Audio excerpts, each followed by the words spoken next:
स्वास्थ्य बिघडल्याने घरातील सर्व कामकाज आपल्यालाच करावे लागत असल्याने संतापलेल्या पतीने धारधार चाकूच्या साह्याने पत्नीचा गळा चिरून तिची निर्गुण हत्या केल्याचा प्रकार बुधवारी 3 जुलैला पालघर जिल्ह्यातील सफाळे पोलीस ठाणे हद्दीतील केळवा रोड येथील देवीचा पाडा येथे घडला आहे। या घटनेनंतर पोलीस अधीक्षक बाळासाहेब पाटील यांच्या मार्गदर्शनाखाली आणि उपविभागीय पोलीस अधिकारी नीता पाडवी यांच्या सूचनेवरून केळवा सागरी पोलीस ठाण्याचे प्रभारी अधिकारी दत्ता शेळके यांनी सफाळे पोलिसांच्या मदतीने आरोपीला अवघ्या 48 तासात अटक केली। या प्रकरणात अजूनही काही धागेदोरे मिळण्याची शक्यता असल्याने पोलिसांकडून आरोपीची कसून चौकशी सुरू आहे।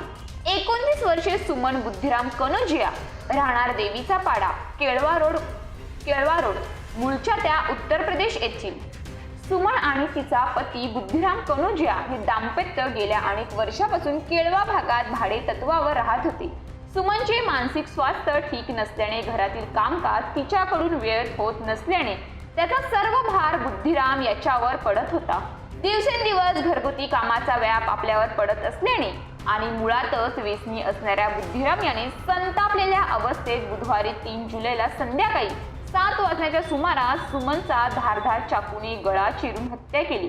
या घटनेची माहिती मिळताच उपविभागीय पोलीस अधिकारी नीता पाडवी यांनी घटनास्थळी भेट देऊन पालघर जिल्हा पोलीस अधीक्षक बाळासाहेब पाटील यांच्या मार्गदर्शनाखाली सफाळे पोलीस ठाण्याचा अतिरिक्त भार सांभाळणारे केळवा सागरी पोलीस ठाण्याचे सहाय्यक पोलीस निरीक्षक दत्ता शेळके यांना आरोपीला जेरबंद करण्याचे आदेश दिले।